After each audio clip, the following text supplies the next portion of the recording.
সে একা বাংলাদেশকে যতটা সহজে কবজা করতে পারবে, তার সাথে যদি তার দুইটা দেশ থাকে, টার্কি এবং পাকিস্তান, তার পাশে দাঁড়িয়ে থাকে এবং বলে যে আমরা তোমাকে কোনো মতেই বাংলাদেশ ক্যাটা করতে দিব না, তাহলে অবশ্যই ভারতের আপনার সীমাবদ্ধতা হবে। ভারত আমাদের বাংলাদেশের ব্যাপারে চিন্তা করে। বাংলাদেশ যদি সত্যি সত্যি জোট নিরপেক্ষ একটা মানে জোটবদ্ধ একটা দেশ হইতো, যদি এটা সত্যি সত্যি এমন হইতো যে বাংলাদেশের উপরে বাংলাদেশ যদি ভারত দ্বারা আক্রান্ত হয়, তাহলে তুরস্ক এবং পাকিস্তান, কথার কথা বলছি, বা পাকিস্তান সে বাংলাদেশের হয়ে বিরুদ্ধে যুদ্ধ করবে, ইন্ডিয়ার বিরুদ্ধে যুদ্ধ করবে, তাহলে অবশ্যই জিনিসটা মানে ভারতের জন্য, ভারত মনে করতে পারে যে তার ঝুঁকি বেড়ে যাচ্ছে, এটা মনে করতে পারে সে। মক্কা জোট নিয়ে ভারতের উদ্বেগ, এর বাইরে আরও বেশ কিছু বিষয় নিয়ে আজকে আমরা আলোচনা করতে চাই। বিশেষ করে চীনের কাছ থেকে যুদ্ধ বিমান কেনা নিয়ে একটি আলোচনা আছে, এর বাইরে ইরান প্রসঙ্গটিও আবার আলোচনা হচ্ছে।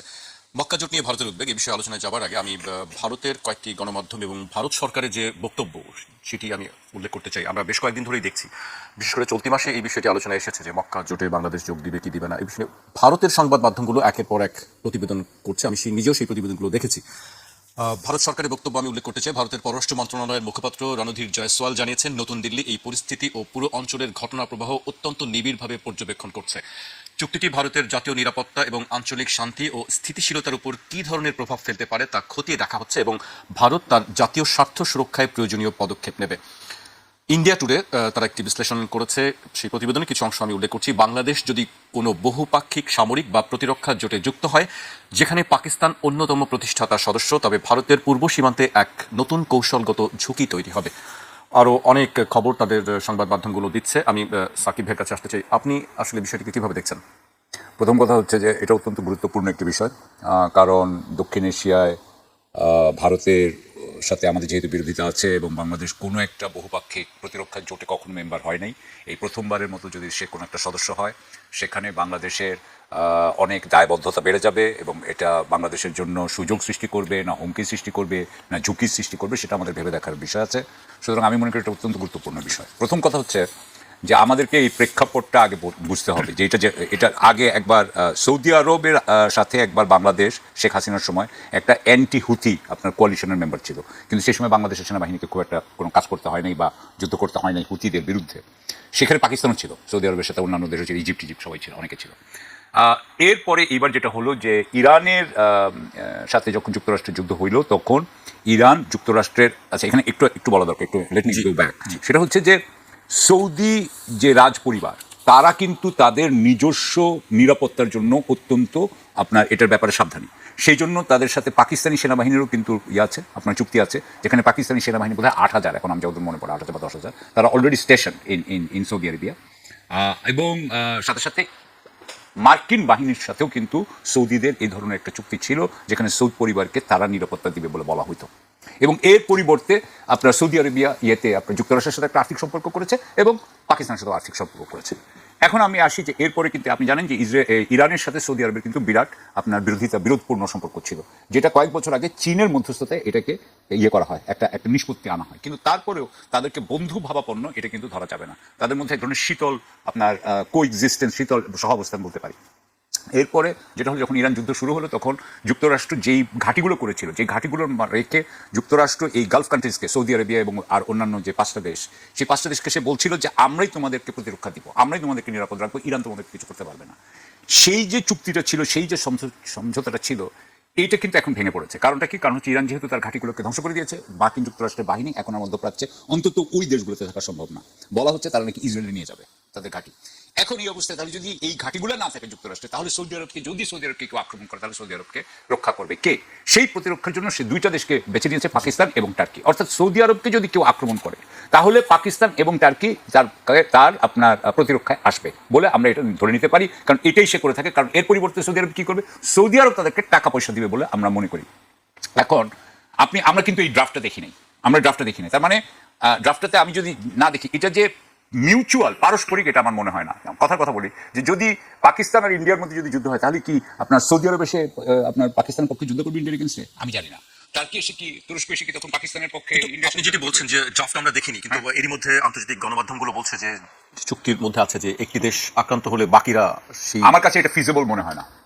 আমার কাছে এটা বলছে, যেহেতু আমি দেখিনি, আমার কাছে এটা ফিজিবল মনে হয় না। হ্যাঁ, ফুয়াদ সমালোচক আছে আমাদের ভাই, ফুয়াদ আরো ভালোভাবে বলতে পারবেন, কিন্তু আমার কাছে মনে হয়েছে যে এটা একপক্ষীয় হবে, অর্থাৎ সৌদি আরবকে আক্রান্ত করলে অবশ্যই পাকিস্তানে যাবে এবং টার্কি যাবে, কিন্তু পাকিস্তানকে যদি অ্যাটাক করে ধরেন ইন্ডিয়ার সাথে, যেমন অপারেশন সিন্দুর হলো, এরকম যদি কিছু হয়, তখন ওরা এসে যাবে আপনার সৌদি F-15 ফাইটার প্লেন এসে যাবে এগেনস্ট ইন্ডিয়া। এবং এখানে আরো একটা সমস্যা আছে, তুরস্ক সৌদি আরব কি তখন ইন্ডিয়ার বিরুদ্ধে যুদ্ধ করবে কিনা। এবং এখানে আরো একটা ব্যাপার আছে, কিন্তু মনে রাখবেন যে সৌদি আরব এবং টার্কির কিন্তু যে যুদ্ধাস্ত্রগুলো আছে সেগুলো কিন্তু আমেরিকান।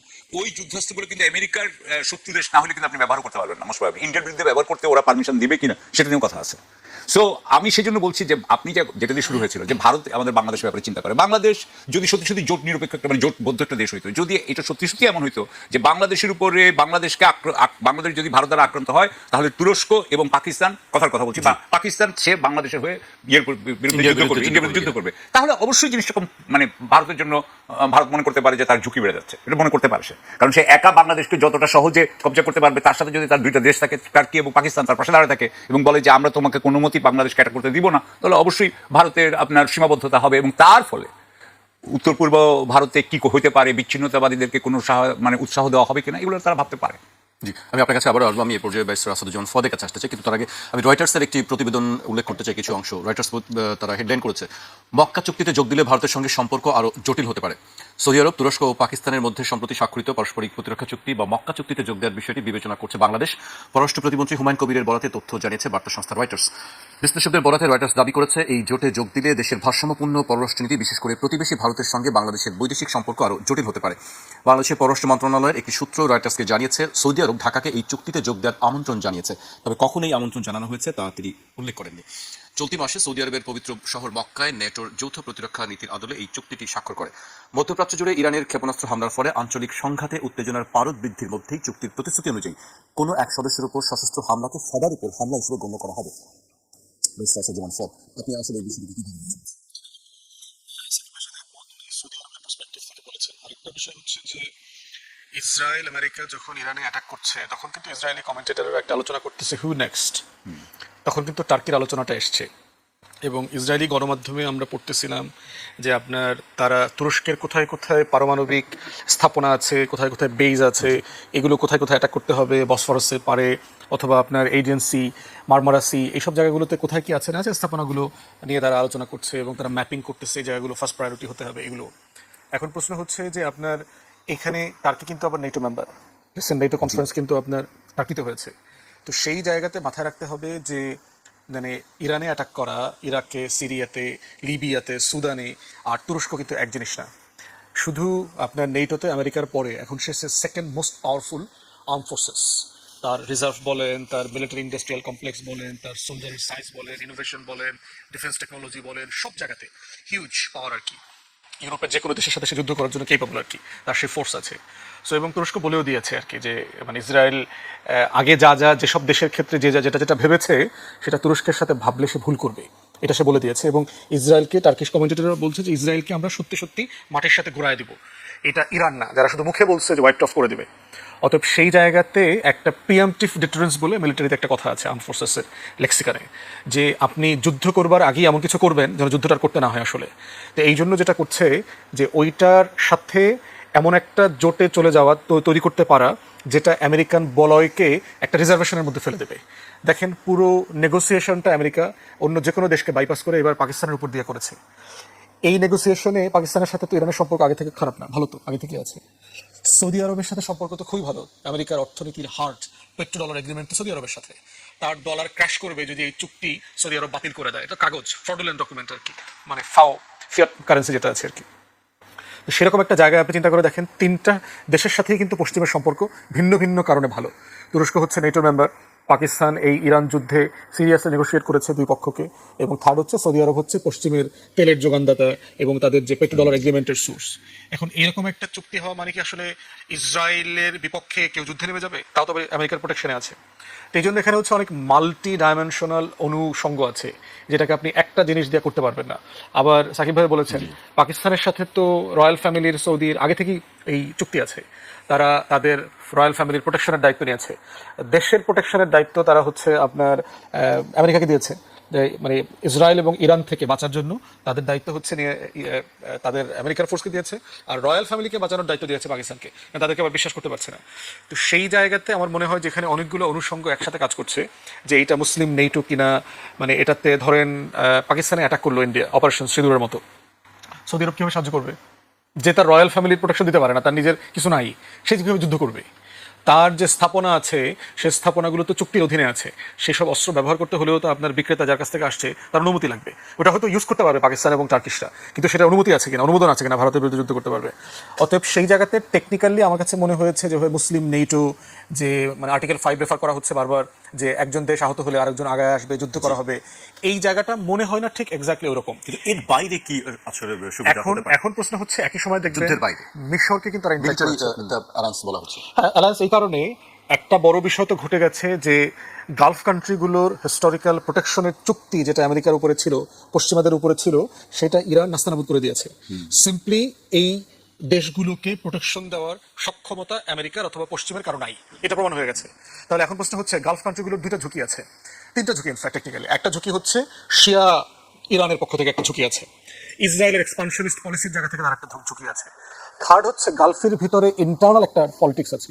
আপনার মনে থাকার কথা যে আরব আমিরাত কিন্তু মানে গালফের ভিতরে, জিসিসির ভিতরে কিন্তু দেশ দখল করার চেষ্টা করেছে। কাতার ইমিডিয়েটলি তুরস্ককে বলে তার ডিপ্লয়মেন্ট নিয়ে আসতে হয়েছে, তাকে ব্লকেট দিয়েছে, বাকি দেশগুলো মিলে তার সাথে ব্যবসা বাণিজ্য লেনদেন সব বন্ধ করে দিয়েছে। তুরস্ক ইনফ্যাক্ট কাতারকে সেভ করেছে ওই সময়টাতে। এবং আজকে যদি আপনি মোসাদের অপারেশন দেখেন, out of Israel the largest Mossad operation station হচ্ছে দুবাই, আরব আমিরাত। তার থার্ড লার্জেস্ট অপারেশন স্টেশন হচ্ছে ইন্ডিয়াতে। তাহলে এই রিলেশনশিপগুলো তো মাথায় রাখতে হবে, যে এরা তো আবার গালফ কান্ট্রিরও মেম্বার, সৌদি আরব, দুবাই, কাতার টাতার মিলা যারা আছে।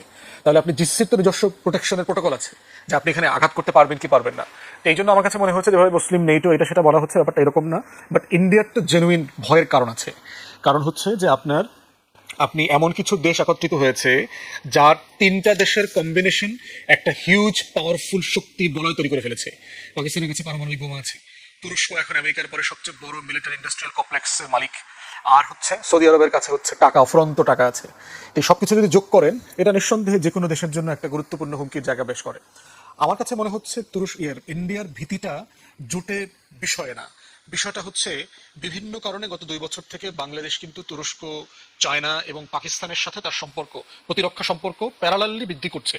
এবং গতকালকে দেখছেন আপনি চাইনিজ বিমান আনবার ব্যাপারে উপদেষ্টা সরাসরি বলে দিয়েছে চুক্তির প্রিপারেশন চলছে টাকা সাপেক্ষে। অতএব সেই জায়গাতে এই বাইলাটারাল সম্পর্কটা তাকে মানে আরো বেশি মানে চিন্তিত করে ফেলেছে, দুশ্চিন্তার মধ্যে ফেলে দিয়েছে। এবং আরেকটা বড় সংকটের জায়গা হচ্ছে সৌদি আরব এবং গালফ কান্ট্রিতে কিন্তু ইন্ডিয়ার হিউজ মার্কেট আছে। যদি এই তিনটা দেশ একসাথে মিলে কাজ করে, যুদ্ধে যাওয়া ছাড়াই ভারতের অর্থনীতিকে প্রচন্ড রকম করে বিপদে ফেলতে পারবে। একটা হচ্ছে এইসব দেশ থেকে ভারত পেট্রোলিয়াম আনে, মিনারেলজাত জিনিসপত্র আছে, এই দেশগুলো থেকে আনতে হয়। দ্বিতীয়ত হচ্ছে হিউজ এক্সপার্ট কমিউনিটি আছে ইন্ডিয়ান, সৌদি আরবে এবং আলাদা গালফ কান্ট্রিগুলোতে। এই মার্কেটটা যদি বন্ধ করে দিতে চায়, সৌদি আরব বন্ধ করে দিতে পারবে, কারণ এটা রিপ্লেস করবার মতো লেবার ফোর্স আবার পাকিস্তানের আছে, বাংলাদেশের আছে। সেই টোটাল লেবার ফোর্স আপনার মানে ফেজ আউট করে 1-2 বছরের ভিতরে ইন্ডিয়াকে নাই করে দিতে পারে। এবং এইটার ভয়ও কিন্তু আপনার আছে। বিফের ব্যাপারে দেখেন, ইন্ডিয়া গর্ব করে বলে না যে second largest beef exporting country, কোথায় এক্সপোর্ট করে সে? এই সৌদি আরবে করে, এই আরবের দেশগুলোতে করে। অতএব সৌদি আরবের চিন্তিত হবার মতো অনেকগুলো জায়গা আছে। বাংলাদেশের জায়গাটা কোথায়? বাংলাদেশকে মাথায় রাখতে হবে যে ভারত আমার শত্রু রাষ্ট্র, মিয়ানমার আমার শত্রু রাষ্ট্র, নো ডাউট। প্রশ্ন হচ্ছে আপনি এই জোটে থেকে সেটা ডিল করবেন, না আপনি আসলে বাইলাটারাল জোট করবেন। পাকিস্তানের সাথে আমার আলাদা সম্পর্ক, তুরস্কের সাথে আমার আলাদা সম্পর্ক, এবং চায়নার সাথে আমার আলাদা সম্পর্ক। সেই সম্পর্কগুলোর ভিত্তি করে আপনি প্রতিরক্ষার জায়গাতে আসবেন। আর একটা জিনিস মাথায় রাখবেন, সৌদি আরব এবং গালফ কান্ট্রিগুলো পাকিস্তানকে এবং তুরস্ককে যেভাবে দেখে, বাংলাদেশকে কিন্তু মোটেই ততটুকু সম্মান দিয়ে দেখে না। মিসকিনের দেশ বলে, প্রচুর ফকির মিসকিন আছে, কিন্তু ওই জায়গাটা কিন্তু পাকিস্তান তুরস্কের জন্য মানে বাস্তবতা না।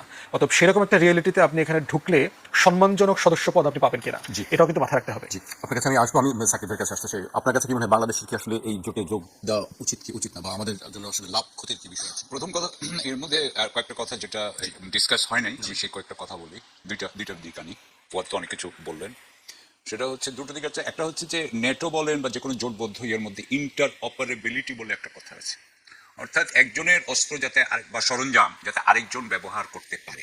ধরেন আপনার একটা জোটের একটা দেশের অনেকগুলো ট্যাঙ্ক নষ্ট হয়ে গেল, ধ্বংস হয়ে গেল, সে যাতে অন্যের ট্যাঙ্কটা ব্যবহার করতে পারে। এখন দেখেন এখানে কিন্তু এটা করতে পারবেন না, কারণ টার্কিশ হচ্ছে কি আপনার টার্কিশ ইয়ে হচ্ছে আমেরিকান এবং তাদের নিজস্ব, অন্যদিকে পাকিস্তানটা হচ্ছে পাকিস্তানের নিজস্ব, আর একটা হচ্ছে চাইনিজ। তাহলে চাইনিজ আর আমেরিকার তো ইন্টারঅপারেবিলিটি নাই। এমনকি যারা সাধারণত চাইনিজ জিনিস বিক্রি মানে কিনে তাদেরকে আমেরিকান জিনিস দিতে চায় না, যে তোমার মাধ্যমে চীনারা যদি জেনে যায়। এটারও কিন্তু সমস্যা আছে। এই জন্য কিন্তু বাংলাদেশের ব্যাপারে অনেক ইয়ে করে, এমনকি যে আপনি যদি আপনার জিনিস যদি আপনি সেফগার্ড করতে না পারেন তাহলে আপনাকে দিবে না। সো এখানে একটা প্রবলেম হচ্ছে ইন্টারঅপারেবিলিটি। বাংলাদেশেও কিন্তু হচ্ছে কি আপনার চাইনিজ আইটেমস, হ্যাঁ চাইনিজ আইটেমসের সাথে সে আপনার টার্কি থেকে কতটুকু হেল্প পাবে সেটা আমি জানি না। ও যেটা বললেন ঠিক সেটা ঠিক, যে আমরা কিন্তু এর আগে বলেছি যে আমরা আপনার ইয়ে তৈরি করব, আপনার ড্রোন তৈরি করব বা অন্যান্য সরঞ্জাম তাদের সাথে তৈরি করব। দ্যাট আমার মনে হয় যে সেটা একটা ভালো পদক্ষেপ ছিল। আমি জানি না এটা কত দূরে গিয়েছে। সো এটা একটা সমস্যা আছে আমাদের, হ্যাঁ, যে আমরা ইন্টারঅপারেবিলিটি আছে কিনা। সেকেন্ড যে সমস্যাটা আছে সেই সমস্যাটা হচ্ছে আমাদের দেখতে হবে যে আমরা যদি এখানে জয়েন করি, আমাদের আর্মির লেভেল তো হইতে হবে, তাহলে পাকিস্তান আর্মির লেভেল পর্যন্ত মতো, মানে যেমন ধরেন ন্যাটো কিন্তু একটা স্ট্যান্ডার্ড মেনটেন করতে হয়। হ্যাঁ, ওয়ার্সো প্যাক্টেরও আমি শিওর যে একটা স্ট্যান্ডার্ড মেনটেন করতে হতো। ঠিক সেরকমভাবে আপনি যদি ইসলামিক ন্যাটো বলেন বা যেই বলেন, যেই জোটবদ্ধি বলেন, সেখানে কিন্তু আপনি এই একটা স্ট্যান্ডার্ড মেনটেন করতে হবে। হ্যাঁ, একদম সবাই যে একই হবে একদম না, কিন্তু কাছাকাছি হইতে হবে। সো তার মানে হচ্ছে যে বাংলাদেশের জন্য আমি মনে করি যে তার জন্য কিন্তু প্রচুর ট্রেনিং তখন দরকার হবে, প্রচুর আরো সংস্থা দরকার হবে, যে সংস্থাগুলো সে ব্যবহার করতে পারবে এবং ব্যবহার করে শিখতে পারবে। এই যে বড় বিনিয়োগ, এটা আমাদের টাকা নেই, এই টাকা আমাদের নেই। এই টাকা কি আমরা ওই মক্কা প্র্যাকটিক্যালে পাবো, সেটা কিন্তু আমাদের একটা বিষয়। সো আমার সেনাবাহিনী যদি, আমার সামরিক বাহিনী যদি প্রফেশনালাইজেশন হইতো, তাহলে ইয়েস, ওয়াই নট। আমি তো চাইবো যে আমার একটা প্রফেশনাল বাহিনী থাকুক, আমার বাহিনী শক্তিশালী হোক, তাহলে কিন্তু আমার আপত্তি ছিল না। কিন্তু এটা আছে কিনা আমাদেরকে দেখতে হবে। আর আমাদেরকে দিয়ে যদি খালি সিভিলিয়ান কাজ করাতে চান, তাহলে তো আমি you understand what I am saying, যে আপনি যদি আমাকে দুধ ভাত বানাতে চান তাহলে তো আমি এটাতে রাজি না।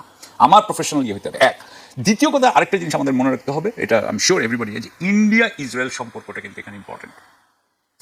এখানে ইন্ডিয়ার বাংলাদেশ ব্যাপারে অলরেডি ইসরায়েলি যে অ্যাম্বাসেডর দিল্লিতে বেস আছেন, তিনি কিন্তু নানান ধরনের কথা বলেন, যেটা বাংলাদেশের প্রতি একটু এক ধরনের হস্টিলিটি আছে। সেইখানে যদি এখন যদি ধরেন আমরা মেম্বার হইলাম, আমার কথা হলো আমরা মেম্বার হইলাম এবং আমরা সুযোগ পাবো, আমাদের প্রফেশনালিজম আর বাড়বে, আমরা এটাতে ডিসিশন নিলাম যেটা হবে, এটা আমাদের জন্য ভালো। তাহলে আমাদের আরেকটা জিনিস দেখতে হবে যে আমাদের জন্য ঝুঁকি কতটুকু বাড়বে। আর উই গোয়িং, আমি ইংরেজিতে বলছি সরি, কিন্তু এখানে আমরা কি একটা সফট আন্ডারবেলি হবো? মানে আপনি চিন্তা করেন, Turkey is very much capable, Pakistan is very much capable, Saudi Arabia is quite protected. আপনি জানেন যে কয়েকদিন আগেও কিন্তু সিরিয়াতে, যেখানে আপনার টার্কিশ কনসেন্ট্রেশন, তার কাছাকাছি কিন্তু বম্বিং করেছে ইসরায়েল। সো এইখানে কি ইসরায়েল কিছু করবে কিনা সেটাও আমাদের বোঝা উচিত। আমি বলছি না যে আমাদের ভয় পাইতে হবে, I am not saying that I should become scared, but আমার তো এটার একটা অ্যাসেসমেন্ট থাকতে হবে এবং আমি এটার জন্য কাউন্টার দেওয়ার জন্য আমি এটার জন্য প্রিপেয়ার আছি কিনা সেটা আমাকে দেখতে হবে। তাহলে আমার মনে হয় উইকেট, তখন আমরা এগুলো ডিসিশন নিতে পারবো, তার আগে একটা ডিসিশন নিতে পারছি না। জি, আমি ফদ ভাইকে দিয়ে শুরু করতে চাই। আপনি কথার মাঝখানে একবার বলছিলেন চীন থেকে যে যুদ্ধ বিমান কেনার বিষয়টি আছে, আমি সেই বিষয়ে একটু উল্লেখ করতে চাই। চীন থেকে চতুর্থ প্রজন্মের 20টি J-10CE মাল্টিরোল যুদ্ধ বিমান কেনার আলোচনার জন্য চুক্তির খসড়া তৈরি করেছে বাংলাদেশ। অন্তর্বর্তী সরকারের এই উদ্যোগ এগিয়ে নিচ্ছে বিএনপি সরকার। $2.14 বিলিয়ন সমপরিমাণ 26,314 কোটি টাকা ব্যয় হবে এতে। 8 অর্থ বছরে দাম পরিশোধ করা হবে।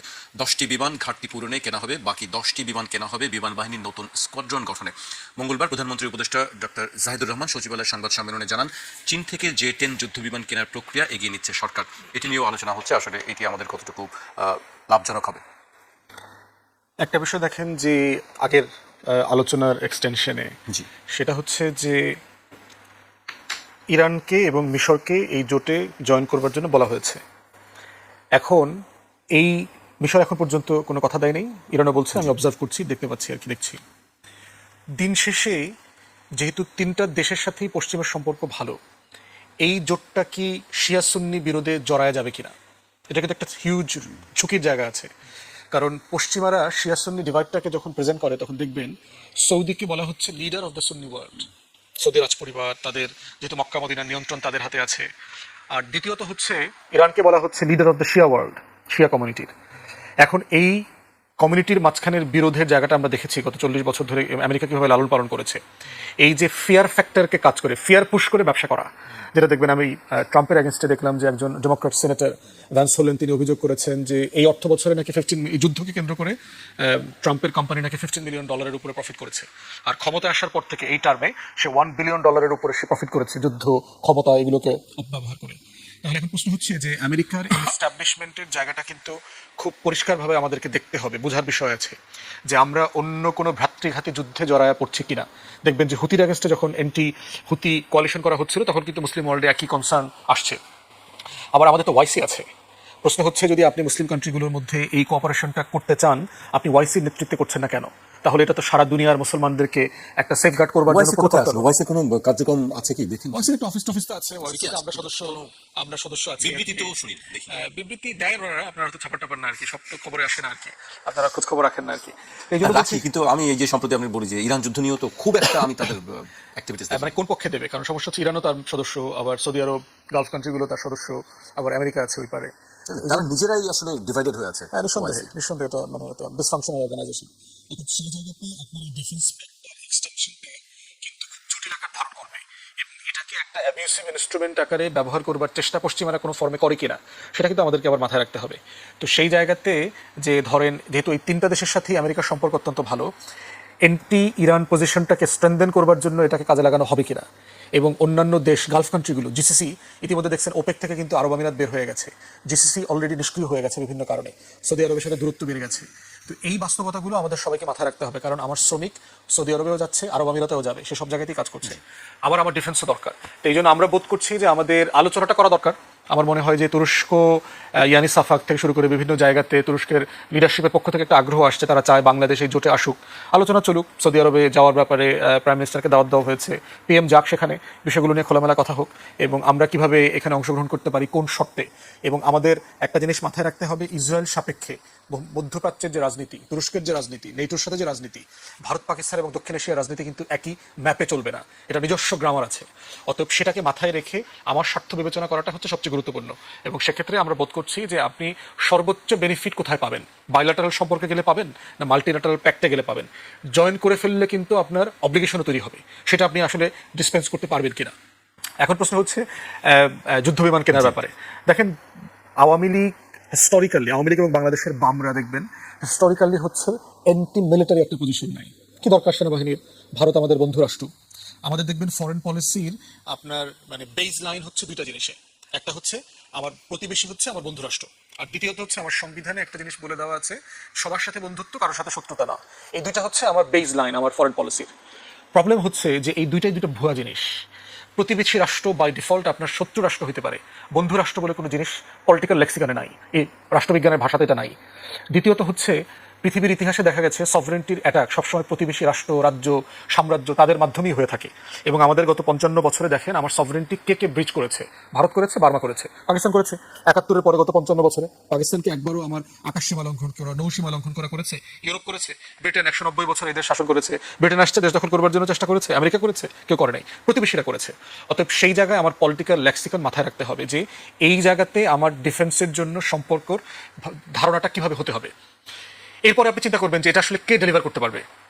আমাদের বিমান বাহিনীর যে অবস্থা, এই আওয়ামী ন্যারেটিভ যেটা করেছে বামপন্থীরা, যে একসময় বিমান বাহিনী অথবা সেনাবাহিনী, নৌবাহিনী করে কি লাভ, পয়সা নষ্ট, আমরা গরিব মানুষকে দিব, এই ন্যারেটিভের বাইরে এসে আওয়ামী লীগ যেটা করেছে পিলখানা গণহত্যা দিয়ে, সেটা হচ্ছে তার ক্যাপাসিটিকে কমায় দেওয়া, তাকে ব্যবসায়ী বানানো, তাকে মার্সেনারি বানানো। তাকে দেখবেন যে আমার টোটাল ফোর্সকে কিভাবে কর্পোরেশন, কোম্পানি, গরুর ফার্ম, ছাগলের ফার্ম, পেট্রোল পাম্প, বাসের ব্যবসা, এই সব কিছুর ভিতরে জড়ায় দিয়েছে, স্কুল, কলেজ, বিশ্ববিদ্যালয় সব কিছু করে, সে শুধু যুদ্ধ করে না। তো সেই জায়গাতে আপনার এই যে একটা ফোর্সকে যে আপনি মানে ব্যাটল প্রিপেয়ারনেস বলে, যে আপনি যুদ্ধের জন্য তাকে কতটুকু প্রস্তুত করে রাখতে পারছেন, তাকে কি আপনি দিয়ে পুলিশিং করাবেন, তাকে দিয়ে কি আপনি কনস্ট্রাকশনের কাজ করাবেন, তাকে দিয়ে কি আপনি ল এনফোর্সমেন্ট করাবেন, মানে কি করবেন তাকে দিয়ে। আমরা সেই কাঠামোগত ডিফেন্স পলিসি এখনো সেট করতে পারি নাই। সোনার বাংলা একজন প্রতিরক্ষা মন্ত্রী নাই, খেয়াল করেছেন? আমরা এমন একটা রাষ্ট্রে বাস করি যে রাষ্ট্রে আপনার কোনো প্রতিরক্ষা মন্ত্রী নাই। কেন? ওই যে আপনার ডিফেন্সের ফরেন পলিসির জন্য আপনি দুটা বেস লাইন ঠিক করেছেন, আমার তো বন্ধু রাষ্ট্র, কার সাথে যুদ্ধ করবো, কমন কথা দেখবেন বাংলাদেশের সব জায়গায়, ভারতের সাথে যুদ্ধ করবো, ভারতের যুদ্ধ করে আপনি পারবেন, এত বড় দেশ তো দিনে দিনে 2 ঘন্টার ভিতর দেশ দখল করে ফেলবে, তার থেকে কিভাবে ম্যানেজ ট্যানেজ করে চলেন টলেন দেখবেন। আপনি সবসময় দেখবেন যে এই লাইনে কথাবার্তা বলা হয়। অথচ ভারতের সাথে যুদ্ধ করলে কেন আপনি হেরে যাবেন কেন? পৃথিবীতে আরো ছোট দেশ বড় দেশের সাথে যুদ্ধ করে জিততে পারে, এটা ইরান দেখাই দিচ্ছে না। স্যাংশনের ভিতরে, এত রেস্ট্রিকশনের ভিতরে জিনিসপত্র বেচা কেনা নাই, সারা পৃথিবী থেকে আলাদা করে ফেলছে, তারপরে পৃথিবীর সবচেয়ে সুপার পাওয়ারকে নাকানি চুবানি খাওয়া দিছে। তো সেইখানে আমাদের দেখতে হবে যে আমার ডিফেন্স, আমার মিলিটারি, আমার সিকিউরিটি প্রোটেকশনের জায়গাতে যার কাছ থেকে যেটা এনে আপনি পারবেন নিজে বানাবেন অথবা কিনবেন অথবা ডিপ্লয় করবেন, সেই ধরনের বাইল্যাটারাল চুক্তিতে আপনাকে যেতে হবে আপনার সেফটির জন্য। কারণ আমার যা আছে তা দিয়ে আপনার যুদ্ধ হবে না। একজন মিলিটারি অফিসার বলছে আয়াতুল কুরসি পড়া ছাড়া আমার পাইলটের তেমন কিছু করার নাই, সেমনি মরে যাবে। আমাদের যে যুদ্ধ বিমান যেগুলো আছে ওগুলো ধান খেতে পড়ে যাবে, ওটা মাইলস্টোনের বিল্ডিং এর ভিতরে ঢুকে যাবে, কর্ণফুলিতে ঢুকে যাবে, কিন্তু সে যুদ্ধ করতে পারবে না। অতএব সেই জায়গায় আমার টোটাল সিরিয়াস মডার্নাইজেশন দরকার। জি, আমরা বেস্ট অফ আসলে যেমন ফদের বক্তব্য শুনছিলাম, আপনার কাছে কি মনে হয় আসলে এই যুদ্ধ বিমানের বিষয়টি? ফুয়াদ তো বললেন একটা সাইড, আমি আরেকটা সাইড বলি। হ্যাঁ, আমি ওনার সাথে একদম সম্পূর্ণ একমত। আমি একসময় যখন এনডিসিতে ছিলাম আমি একটা কথা বলতাম যে আর্মির, একদিন বলছিলাম আর কি, যে আর্মির যে কাজটা করা হয় এটা চাকরি না, এটা একটা ইংরেজিতে বলে vocation. It is not a job, it's a vocation. এটা একটা ব্রত, বাংলায় বলে ব্রত, মিশন। হ্যাঁ মিশন। এটা কোনো চাকরি না। আপনি যুদ্ধে আপনি মরার জন্য রেডি থাকবেন। সুতরাং সেই রকম আমার কাছে মনে হয়েছে যে বাংলাদেশের, যেটা ফুয়াদ বললেন যে আমাদের রাজনৈতিক পার্টিগুলো সবসময় পাকিস্তানের কারণে আমাদের সেনাবাহিনীকে কিন্তু অত্যন্ত সন্দেহের চোখে দেখছে। সন্দেহের চোখে থেকে তারা একভাবে করতে চাইছে যে এটাকে আরাম আয়সে ভরা দিতে চাইছে, যেটা আপনি শুনলেন। তাদেরকে আপনি দেখবেন যে রিটায়ারমেন্ট দিয়ে, বেনিফিট দিয়ে, জমি দিয়ে তাদেরকে সবসময় একটা ধরনের প্রিভিলেজ দিয়ে রাখা হয়েছে। And at the same time তারা যাতে ফাইটিং আর্মি না হয় সেজন্য নানান ধরনের চেষ্টা করা হয়েছে। তারা পিস কিপার আর্মি হয়েছে, তারা কিন্তু ফাইটিং আর্মি হয়নি। এখন আমি এই ফাইটিং আর্মি যে হয় নাই সেটা তো এটা ফ্যাক্ট। এখন ফ্যাক্টের পরে আমরা চাই এটা ফাইটিং আর্মি হোক। এখন এটার মধ্যে আপনি বললেন যে আমরা এখন একটু ইকুইপমেন্ট নিয়ে একটু কথা বলি। হ্যাঁ, ফাইটিং আর্মির তো অনেক পার্ট আছে, একটা ছোট্ট একটা পার্ট হচ্ছে ইকুইপমেন্ট। এখন ইকুইপমেন্টগুলো যখন আমরা বলি, এর আগেও কিন্তু MiG-29 আমরা বলছিলাম, এটা কিন্তু একটা একটা একটা একটা তামাশা। হ্যাঁ, এটা কিন্তু এক ধরনের তামাশা, মানে কি, এটা ধরনের একটা হাইপ তোলা হয় যে আমাদের একটা প্লেন কিনবো, সাথে সাথে আমাদের মনে হয় বিমান বাহিনীটা একেবারে টপ বিমান বাহিনী হয়ে যাবে। কিচ্ছু হয় নাই। কারণ আপনার একটা J-10C কিনলে তো হবে না। J-10Cর সাথে আপনার ওয়েপন্স কি কি আছে, আপনার মিসাইলগুলো কি কি আছে সেটা আপনার জানতে হবে। আপনার এভিওনিক্স কি আছে, অর্থাৎ আপনি কি জ্যাম করতে পারেন নাকি আপনাকে জ্যাম করতে পারে আপনার জানতে হবে। তৃতীয় হচ্ছে, যেটা ছাড়া কোনো মতেই হবে না, সেটা হচ্ছে আপনার উড্ডয়নরত রেইডার প্লেন আছে কিনা। আপনার অ্যাওয়াক্স জাতীয় E3 যেটা আছে আপনার আমেরিকানদের, চাইনিজদেরও আছে প্লেন। হ্যাঁ, যেটা উপরে উঠে, কারণ উপরে না উঠলে কিন্তু আপনি উপরে ইয়েটা দেখতে পাবেন না, এত দূর যাবে না আপনার ভিশনটা, নাহলে কিন্তু সিস্টেম। হ্যাঁ, সো আপনার নিচের রেডার যেটা মাটিতে আটকানো আছে সেটা একদম কিছু দূর যেতে পারে, কিন্তু উপর থেকে হলে অনেক বেশি রেঞ্জ। সো আপনার যদি ওগুলা না থাকে তাহলে আমার মনে হয় ওই প্লেন দিয়ে আপনি ওইটা কোনো ব্যবহার করতে পারবেন না। সুতরাং এটা পুরো একটা সিস্টেমের ব্যাপার। এই সিস্টেমটা থাকতে